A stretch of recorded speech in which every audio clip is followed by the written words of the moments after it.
មកអង្គុយលើផ្លូវបងចឹងមងហីគៀបពេកហើយនេះដឹងខ្លួនអត់សម្លឹងមើលភ្នែកបងអញ្ចឹងចង់បានអីមែនខ្សែភ្នែកអូនវាមិនមែនជារឿងចៃដន្យទេដឹងចិត្តបងចាប់ផ្ដើមផ្លាយហើយណាពេលអូននៅគៀបបែបហ្នឹងដង្ហើមអូនភាមកក្តៅតិចលើកបងធ្វើឲ្យបងពិបាកទប់ចិត្តណាស់ដឹងអត់បើអូនចង់សារបងក៏ចង់ដឹងដែរពេលអូនអង្គុយលើផ្លូវបងចឹងបងដឹងបាត់ហើយអូនកំពុងសុំកំនៅព្រះអាទិត្យមែនអត់កម្ដៅដែលធ្វើឲ្យយើងទាំងពីររលាយចូលគ្នាមិនបាច់និយាយច្រើនទេត្រឹមខ្សែភ្នែកក៏បងយល់ច្បាស់ដែរ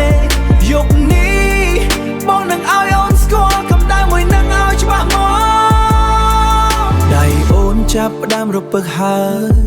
ខ្ញាំស្មាបងតិចទៀតមិនចង់ឲ្យបងចាប់ផ្ដើមមុនមែនកន្លែងនេះមានតែយើងពីរនាក់តើបងនឹងកំដរអូនតាមចិត្តអូនប្រាថ្នាទាំងអស់ឲ្យក្តៅដល់បេះដូងមកលឺនៅដង្ហើមអូនភាមកក្តៅតិចលើកបងធ្វើឲ្យបងពិបាកទប់ចិត្តណាស់ដឹងអត់បើអូនចង់សារបងក៏ចង់ដឹងដែរពេលអូនអង្គុយលើផ្លូវបងចឹងបងដឹងបាត់ហើយអូនកំពុងសុំកំនៅព្រះអាទិត្យមែនអត់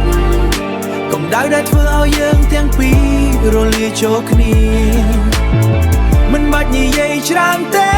ត្រឹមខ្សែភ្នែកក៏បងយល់ច្បាស់ដែរ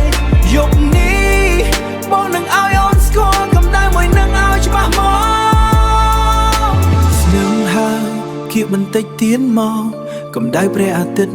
នៅក្នុងបន្ទប់នេះឲ្យវាក្តៅរហូតដល់ព្រឹកម៉ោងទៅ